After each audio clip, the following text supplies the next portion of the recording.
Well, the first point that I would make about assessment of pain in older adults is that it is the key to being able to develop an effective treatment plan. Because if we don't identify pain and assess it, we're not going to be able to treat it effectively.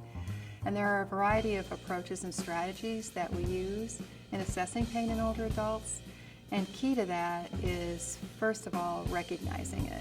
Many older adults that are able to talk with us may be reluctant to share their pain. There's a lot of reasons, fears, concerns that they may have, and so we have to probe beyond just them saying, no, I'm not having pain. In those that are cognitively impaired, the challenge is much greater. They often are not able to tell us what they're experiencing, and so we have to actually become detectives in looking for cues and information that help us to have a good suspicion that pain is causing problem behaviors that we might think are painful. So there are a variety of tools and approaches that have been developed and are recommended to help us with this process, and all clinicians are encouraged to become informed and educated on reliable and valid tools and approaches that can help us to not only identify pain, but to evaluate it so that we can document and communicate that across providers and across settings, which is another essential aspect of a good assessment.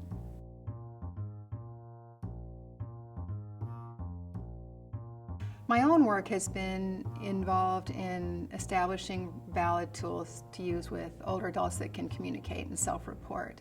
One of the tools that we recommend is a pain thermometer.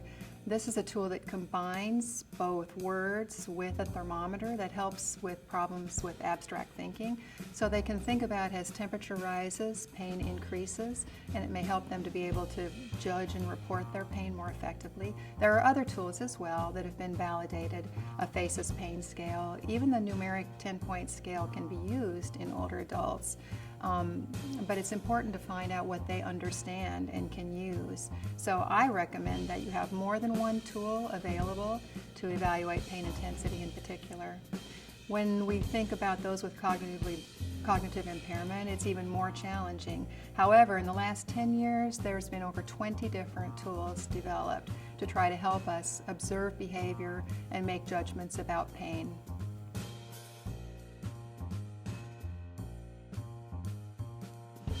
It's very important, and we have learned through a variety of ways of evaluating the input from others that can be very valuable in helping to determine the presence of pain. But one of the challenges is that there's not a strong correlation about pain severity between what others are reporting. So even though we do look at family members, paid caregivers, licensed non-professional caregivers for information about pain, they may not be able to help us understand how severe or intense the pain is, but the first line of assessment is determining that pain is there. From that point, there are a variety of different ways that we can approach determining how bad it is or how much it's affecting their ability to function.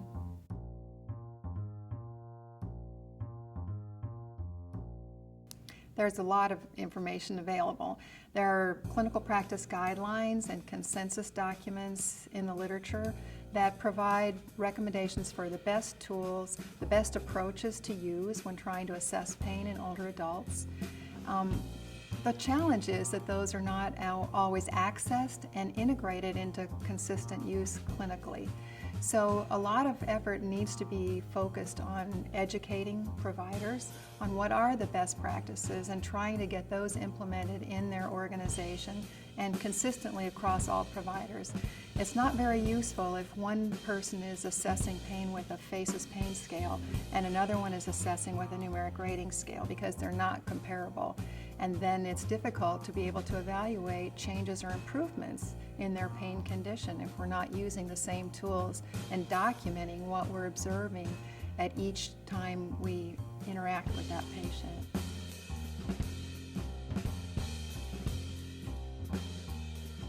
There's a variety of areas where we need further development. Recently, we've seen a resurgence of emphasis on not just looking at the severity of pain, but how is that pain at that level of severity impacting functional quality of life?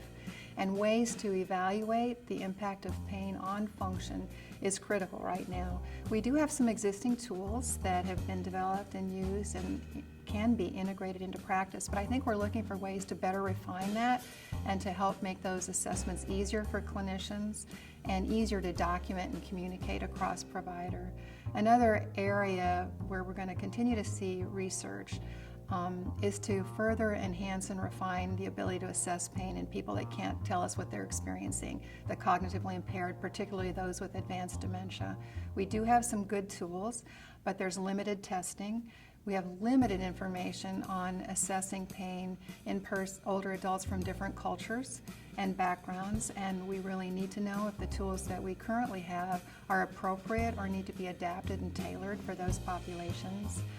And the existing tools also, there's a large variety of indicators and behaviors that we're looking at, and research is really focusing on, are there key critical behaviors that need to be the priority emphasis in our observations and in our assessments?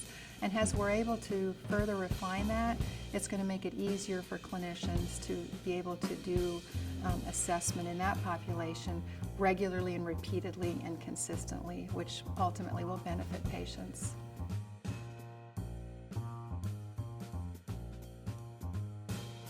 I guess the key point that I would like to make is the importance of identifying and assessing pain in this population. Pain is so undertreated. When we look across studies over the last 20 years at how prevalent pain was and the problem of untreated pain in older adults, regardless of the population, and you look at current studies today, we haven't made much progress. We have developed tools and approaches that can be used to help us, but they're not being integrated. So we really have to look within our organizations, what are the procedures and policies and systems in place to assure that every older adult that enters this system is assessed initially and regularly for the presence of pain, and that we're hyper alert to the prevalence of problems with pain in this population. Most older people have 3 to 5 different locations or problems of pain. 80% of older patients have had some pain problem in the last year. It's significant. It's probably the primary reason that older adults enter the healthcare system.